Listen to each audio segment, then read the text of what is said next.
queremos dar gracias por este día que tú nos das de vida. Es un día que te pertenece, nuestra vida te pertenece. Y Señor, queremos honrarte, entregándote lo mejor, aún llegando al final del día, Señor, entregarte nuestras fuerzas, nuestra inteligencia y pedirte que tú nos llenes de sabiduría, de entendimiento y sobre todo de encontrarnos contigo en tu palabra. Te ruego por la clase de hoy, Señor, que tú nos bendigas con tu presencia y con entenderte, conocerte y adorarte. Te lo pido en el nombre de Jesús. Amén. Clase número 7. Hablaremos hoy de la carta a los romanos. Y les coloco esta imagen tan típica de Roma, del Coliseo romano. Aunque, ¿sabían ustedes que el Coliseo romano no estaba en pie cuando Pablo estuvo en Roma? Este Coliseo que tenemos acá, en realidad fue construido por Vespasiano y comenzó su construcción aproximadamente en el año 70, después de Cristo. Por supuesto, desde el año 29 antes de Cristo, habían otros anfiteatros donde existían las mismas cosas, de gladiadores, cosas así, pero mucho más chiquitito. Y todo eso se incendió con el famoso incendio de Roma en el año 64, aparentemente provocado por Nerón. Y después de eso se decidió construir este Coliseo en lo que fue la propiedad de Nerón, que él se dejó para sí mismo cuando fue el incendio. Bueno, interesantes datos, algún día ustedes los pueden recabar por ustedes mismos, pero me interesa la carta escrita a los romanos. Fue escrita desde Corinto durante la tercera visita anunciada en 2 Corintios capítulo 13. Eso lo vimos la clase pasada, ¿no es cierto? Toda esta correspondencia y visita hacia Corinto. Y tuvo que ver mucho de esto con la salida apurada de Pablo de Éfeso. Con todo esto que Pablo vivió en esa ciudad donde estuvo 2 años y medio trabajando, y por el tremendo disturbio que se produjo con motivo del templo de Diana, cosa que veremos en las clases que vienen, él tuvo que arrancar de Éfeso y se dirigió entonces a encontrarse con Tito primero en Troas, y no encontrándolo allí fue a Macedonia. Y desde Macedonia, no sabemos de qué ciudad, yo me imagino que de Filipo, que es donde estaban las personas más cercanas, desde Macedonia escribió 2 Corintios a Corinto y les anunció la tercera visita. Visita que se produjo, en efecto, y Hechos capítulo 20, versículos 3 al 6, nos dice que se quedó en Grecia como 3 meses. No dice la ciudad, pero suponemos que es Corinto, por varias razones, como por ejemplo que Febe, la mujer que él recomienda, porque está en camino hacia Roma, recomienda en el capítulo 16 de Romanos, ella era de Cencrea, y Cencrea es un puerto que queda a muy poquitos kilómetros de Corinto. Y otra cosa, que Gaio, el que lo estaba hospedando, él fue bautizado en Corinto por Pablo. Entonces todo apunta a que la ciudad de Grecia a la que él se refería era Corinto, además de que no sabemos de ninguna otra iglesia fundada por Pablo en Grecia. La fecha es hacia el final del tercer viaje misionero, es decir, entre el 56 y el 58, ya que el tercer viaje misionero es del año 54 hasta el 57 más o menos, y yo diría que esta carta de Romanos fue escrita en el año 57 más o menos un año, o sea, podría haber sido en el 56 o en el 58, por ahí.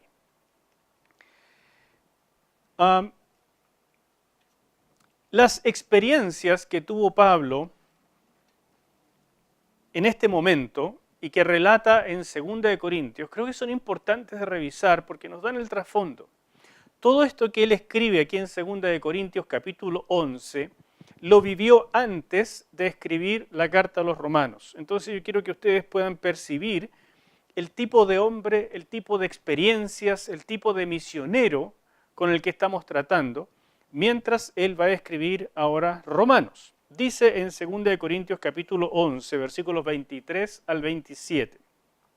Y me salto algunas partecitas, me parece, pero lo esencial es lo siguiente. ¿Son ministros de Cristo? dice, porque está en un conflicto con personas que se decían apóstoles también. Como si estuviera loco hablo. Yo más, o sea, yo mucho más ministro de Cristo. En trabajos más abundante. En azotes sin número. En cárceles más.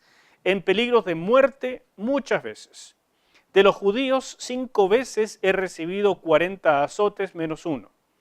3 veces he sido azotado con varas. 1 vez apedreado.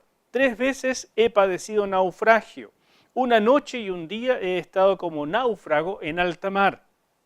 En caminos muchas veces. En peligros de ríos, peligros de ladrones, peligros de los de mi nación, peligros de los gentiles, peligros en la ciudad, peligros en el desierto, peligros en el mar, peligros entre falsos hermanos, en trabajos y fatiga, en muchos desvelos, en hambre y sed, en muchos ayunos, en frío y en desnudez.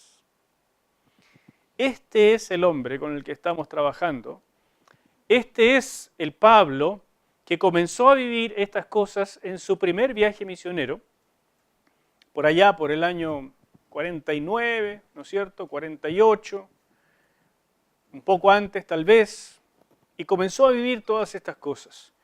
Ya hacia el final del tercer viaje misionero, digamos en el año 57, en un lapso de no más de 10 años, él ha tenido todas estas experiencias y se dirige desde Macedonia a Corinto, después de haber tenido sendas batallas por carta y por emisarios. Ya ha tenido terribles batallas también por medio de cartas con la gente de Galacia, por lo que estaba ocurriendo. Ha tenido conflictos con los judíos en toda Macedonia. Es decir, Pablo se va de un lugar, funda la iglesia, habla de la gracia, muestra el amor de Dios, se va y viene gente a tratar de desarmarle la cosa, se producen infinidad de problemas y Pablo tiene que ir a otro lugar y entre medio le ocurre todo esto que leemos. Y uno se pregunta, ¿qué hace que un hombre quiera seguir viviendo estas cosas? ¿Qué hace que una persona crea con tanta fuerza que servir a Dios vale la pena para llegar a estos extremos y seguir adelante y seguir escribiendo? Y mientras escribe, no solamente tiene el propósito de defender el Evangelio en su forma más pura, sino que además mostrar revelaciones y habla del amor de Dios y que todo es para la gloria de Dios. Es decir, ustedes no van a encontrar un exabrupto doctrinal ni una queja de parte de Pablo. Y cuando él llega a mencionar estas cosas, dice, como si estuviera loco hablo. No debía gloriarme, pero es para que ustedes entiendan lo que he vivido, para que ustedes puedan recibir el Evangelio. Así que creo que es una buena manera de comenzar, una buena ilustración, y que tengamos un aprecio muy particular por este hombre. Recuerden que nuestro Señor Jesucristo vivió todo como hombre, pero Él tuvo una conciencia mesiánica, una relación con el Espíritu Santo que nadie ha tenido. Pero aquí estamos frente a uno idéntico a nosotros. Y de verdad que uno queda asombrado, ¿no? Bueno, estando entonces en Corinto, él decide escribir la carta a los romanos. Él está preparándose para salir de Corinto y no ir a Roma, sino primero ir a Jerusalén, porque va a entregar la ofrenda que ha recogido ya por un buen tiempo en Macedonia y Acaya. Y teniendo eso ya listo, la fue a recoger, digamos, porque ha mandado emisarios a todas partes, está recogiendo todo eso y él va a partir a Jerusalén. Y aún en esa partida tuvo problemas, entonces tuvo que devolverse por Macedonia en lugar de tomar, digamos, el barquito directo a Jerusalén, por las acechanzas de los judíos, dice la Escritura. Así que él se tuvo que devolver por Macedonia y aprovechó de pasar por la costa de Asia Menor y en Mileto se reunió con los ancianos de Éfeso para hablarles por última vez, porque saliendo de Corinto rumbo a Jerusalén es que comenzaron las revelaciones de Dios acerca de que en Jerusalén no le iría tan bien como él pensaba, sino que sería apresado, y de allí el punto final, la meta que Dios tenía para él era Roma. Su perspectiva tuvo que cambiar, porque en este minuto, él, cuando escribe Romanos, él tiene propósitos muy diferentes, mucho más claros. Para él es ir a Jerusalén y de ahí partir hacia Roma, pero con un objetivo aún más allá. Y ustedes que leyeron la epístola, ¿dónde es? España. Él quiere llegar hasta España. Así que concentrémonos en el desarrollo de lo que va ocurriendo. La carta fue dictada por Pablo, como dice en el primer versículo, pero escrita por Tercio, al menos un tercio de la carta. ¿No es cierto? Tercio era un hermano fiel y era un amanuense. Justo lo pillamos ahí en esa foto para que ustedes recuerden, así se veía Tercio. Entonces, la idea es que en aquel entonces se usaba mucho esto de los amanuenses. Hay quienes han pensado que Pablo dictaba porque continuaba con los problemas a los ojos que ya nos insinuó en la carta a los Gálatas. Es posible. Pero a mí me da la impresión de que aunque así fuese, igual él habría tratado de usar siempre amanuenses, porque eran personas que estaban muy experimentadas en el uso muy preciso de los papiros, de los pergaminos sobre todo porque eran espacios bien específicos en lo que se podía usar para escribir, y si usted embarraba uno, no es tan sencillo como hoy de tomar una hoja, la arrugo, la boto y empiezo de nuevo, ¿no es cierto? ¿Para qué hablar de computador, correctores, nada de eso? Entonces, si uno mataba un pergamino, estamos hablando de mucho dinero. Además había que ser muy ordenado, con una caligrafía muy correcta y sobre todo con muy poco error de ortografía. Porque hacer una modificación es simplemente un borrón. Y eso no era el estilo de antes. Entonces, por eso se ocupaba mucho a estas personas letradas que eran capaces de escribir muy correctamente y ocupar los espacios de manera muy eficiente. La ocasión, hablemos de la ocasión, que es muy interesante e importante.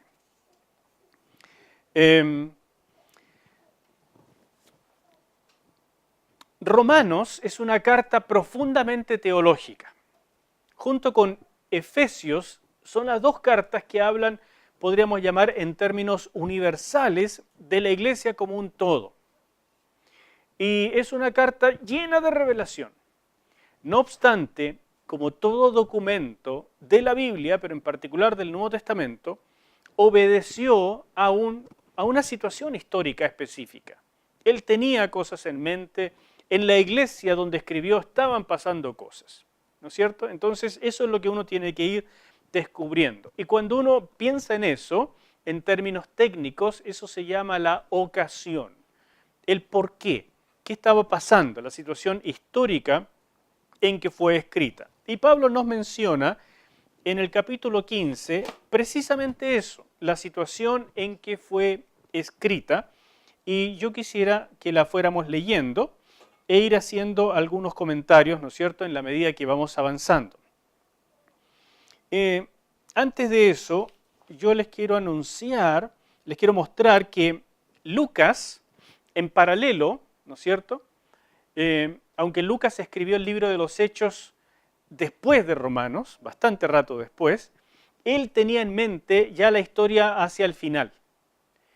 Entonces él se dio cuenta que las intenciones de Pablo, y en este minuto deben ya ser compañeros de viaje, las intenciones de Pablo son volver a Jerusalén, partir a Roma, estar un rato allí y partir después a España. Pero Lucas se está dando cuenta, con lo que vivió en Jerusalén junto a Pablo y acompañándolo después mientras iba encarcelado, que en la perspectiva de Dios, el testimonio final de Pablo sería en Roma. Y les cuento que en realidad sí hay algunos testimonios antiguos de que Pablo habría llegado a España. y habría desembarcado en una playa que se llama Tarragona, en España. Ustedes si quieren después la buscan en el mapa, queda justo frente a la isla Las Palmas de Mallorca, justo al frente, ahí está esa playa donde él habría desembarcado. Es, digamos, desde Roma, ir a la costa, cruzar el mar Tirreno y queda uno directo como en línea recta hacia esta playa de España. Pero es una tradición que no se puede probar en absoluto, entonces hay quienes la desmienten. ¿Bien? Pero Lucas nos da entonces esa otra perspectiva. Sin embargo, si nos concentramos en Romanos, ¿cuál era la intención de Pablo? Él nos dice en el capítulo 15, versículos 22 en adelante, mire, aquí estamos al final de la carta de Romanos, entonces él reitera el propósito que les menciona en el capítulo 1, donde les dice que quiere ir a ellos y después pasar a España, pero aquí lo reitera con mucho más detalle y les dice: por esta causa me he visto impedido muchas veces de ir a vosotros. Todo eso tiene que ver con lo anterior que él está relatando. Pero ahora, no teniendo más campo en estas regiones, qué interesante, he trabajado en Asia Menor, en Macedonia y en Acaya. Se me acabó el campo. Hermanos queridos, estamos hablando de extensiones territoriales enormes. Pero es que en el pensamiento de Pablo, él había fundado iglesias en las ciudades principales de estas regiones y las había afirmado y las había visitado y había fundado, colocado líderes. Entonces ahora esas iglesias podían hacerse responsables de continuar la obra de evangelización, digamos, en detalle. Entonces, desde el punto de vista de Pablo, su labor misionera acabó. Ya no tiene más campo en Asia Menor, en Macedonia y en Acaya. A ver si se acuerdan de algunas iglesias que él fundó. En Acaya, lo más fácil. Acaya es Grecia. ¿En qué ciudad fundó él? En Corinto, que es la única, ¿no es cierto? No tenemos una en Atenas, ni en Esparta, en ninguna parte por ahí. No, en Corinto. En Macedonia, ¿se acuerdan de alguna? En Filipo, muy bien, ya. Y después arrancó de Filipo y fundó otra cosa, otra iglesia, poquito cerquita. ¿Cómo se llama esa ciudad? Tesalónica, muy bien, claro. Y después de salir arrancando de Tesalónica, él pasó por Berea. Y no tenemos indicio de que haya fundado una iglesia en Berea, pero sí igual hay hermanos de Berea que lo acompañan. Así que lo más probable es que se estableció una iglesia ahí también. Eso es en Macedonia. Y donde trabajó mucho más en Asia Menor, comenzando primero por la región de Galacia, ¿verdad? Después en la costa, estuvo en Iconio, en Derbe, en Listra, ¿no es cierto? Pasó también por Éfeso, por supuesto. Cerquita de Éfeso queda Colosas. Y también por ahí está la Odisea. Y sabemos que en todas esas regiones fundó algo. Entonces todo eso está funcionando. Desde su perspectiva, ya había abarcado toda la zona. Eso es lo que dice ahí. Y deseando desde hace muchos años ir a vosotros, fíjese el deseo que tiene, cuando vaya a España, iré a vosotros, porque espero veros al pasar y ser encaminado allá por vosotros, una vez que haya gozado con vosotros. Fíjese, ¿cómo recibirían ustedes siendo romanos esta carta de Pablo que dice: voy a ustedes, tengo muchas ganas de estar con ustedes, pero voy de paso, porque la meta es ir a España? Así de buenas a primera, uno dice: pero qué lata, ¿qué somos nosotros solamente de paso? Primero tienen que pensar que Pablo no era tan conocido en aquel entonces como lo es hoy. Para nosotros, si alguien dijera Pablo viene a la ciudad, es decir, yo no duermo por estar ahí. Pero en aquel entonces, Pablo era un gran misionero, conocido en general, con fama buena y fama mala, con detractores, con personas que estaban en franca oposición a él, con gente que iba caminando por donde él había fundado y tratando de acerrucharle el trabajo. Entonces, la visita de Pablo era una cosa así como, viene el famoso Pablo, qué interesante escucharle, va a ser rico, pero nada más. ¿Se fijan? No es para muchos la gran cosa porque no había estado nunca en Roma. Entonces lo que se sabía de Pablo en Roma era por las personas que llegaban allá. Algunos tienen que haber hablado maravillas de Pablo, otros tal vez no. Entonces, primero que nada, Pablo no va a Roma como iba a Corinto, por ejemplo, o a Tesalónica, donde él estuvo allí, él fundó, él tuvo los primeros discípulos. Es otro el esquema. En segundo lugar, él tiene una forma muy característica y la dice aquí mismo en el capítulo 15, versículo 20, dice: y de esta manera me esforcé a predicar el Evangelio, no donde Cristo ya hubiese sido nombrado, para no edificar sobre fundamento ajeno. Pablo tiene esta táctica. Él se considera literalmente un apóstol y misionero. Entonces, ¿ya hay iglesia en Roma? El trabajo está hecho. Voy para gozarme con ustedes, voy para edificarles un ratito, pero el trabajo ya está hecho. Yo voy donde falta testimonio. ¿Se fijan? Entonces hay que entenderlo de esa manera. Él no va a Roma de paso como diciendo ustedes no vale mucho la pena, sino que va con otro propósito. ¿Y cuál es ese propósito? Escuchen esto. Cuando vaya a España, iré a vosotros porque espero veros al pasar y ser encaminado allá por vosotros. Ese encaminado casi es una palabra técnica que significa algo así como: quiero que ustedes me manden a España como su misionero, porque Acaya y Macedonia está demasiado lejos de España y yo necesito una base de operaciones y necesito sustento y necesito oraciones y necesito colaboradores. Entonces quiero que ustedes me manden, me encaminen, me acompañen en esta obra hacia lo más extremo del occidente. ¿Se fija?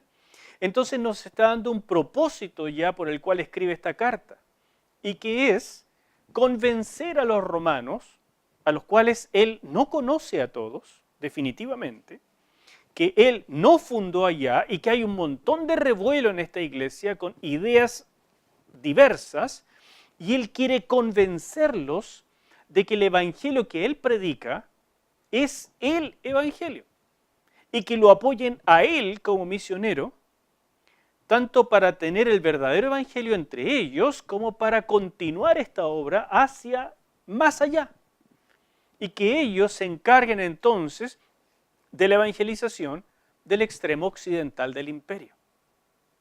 ¿Me explico? Entonces hay que entender el por qué está escribiendo esta carta a los romanos. Les dice en el versículo 25, mas ahora voy a Jerusalén. O sea, voy a verles a ustedes. Esa es mi meta, aunque la meta final es España. Pero tengo una cosa que hacer primero, que es ir a Jerusalén para ministrar a los santos. Porque Macedonia y Acaya tuvieron a bien hacer una ofrenda para los pobres que hay entre los santos que están en Jerusalén. Pues les pareció bueno y son deudores a ellos, porque si los gentiles han sido hechos participantes de sus bienes espirituales, también deben ellos ministrarles los materiales. Eso no está aquí en la lámina porque es interesante desde el punto de vista de esta relación judío-gentil, pero no es tanto para el argumento de lo que quiero decirles ahora. Pero el 28 sí, mire. Así que cuando haya concluido esto y les haya entregado este fruto, pasaré entre vosotros, otra vez dice, rumbo a España. Pasaré entre vosotros, pero la meta es para allá. Y sé que cuando vaya a vosotros, llegaré con abundancia de la bendición del Evangelio de Cristo. Ahí les da otra vez este gran tema. Yo voy a llegar con abundancia, no soy un pedigüeño, no voy a buscar algo de ustedes, yo voy a bendecirlos. Y con el gran tema que ha tratado a través de toda la carta, el Evangelio. Pero ruego, hermanos, por nuestro Señor Jesucristo y por el amor del Espíritu, que me ayudéis orando por mí a Dios. Esto es raro. ¿Por qué les pide oración a los romanos? los está involucrando consigo mismo y con su obra. Desde ya los está involucrando. Y pide oración, ¿por qué? Versículo 31, para que sea librado de los rebeldes que están en Judea y que la ofrenda de mi servicio a los santos en Jerusalén sea acepta. Pablo está consciente de que su viaje a Jerusalén no va a ser fácil. Él lleva una ofrenda porque para él es muy importante mantener este vínculo que es muy frágil entre las iglesias gentiles que él ha fundado y la iglesia madre, por así decir, la iglesia original, en el país original. Y hay mucho conflicto. Entonces Pablo quiere lograr esta unidad y la ofrenda es un paso en esa dirección. Aparte, por supuesto, de hacer misericordia porque había necesidad en Judea. Pero llegar con las manos llenas es diferente de solo llegar. Entonces él quiere fortalecer los vínculos, pero él sabe que tiene gran oposición en Judea y no está tan seguro de cómo lo van a recibir en la misma iglesia. Cuando la Escritura nos dice en el libro de los Hechos, capítulo 21, que él de verdad llegó a Jerusalén, él fue muy bien recibido por la iglesia. Gracias al Señor. Pero ustedes se dan cuenta cómo él verdaderamente tenía razón cuando él va al templo a petición de Jacobo, que dice, para que todos vean que tú andas ordenadamente conforme a la ley, y ahí se ve que el cristianismo judío de Judea, de Jerusalén, estaba completamente ligado a la ley en aquel entonces. Entonces le piden que él solvente los gastos de estos 4 jóvenes que van a cumplir un voto, probablemente de nazareato, porque ellos tienen que raparse.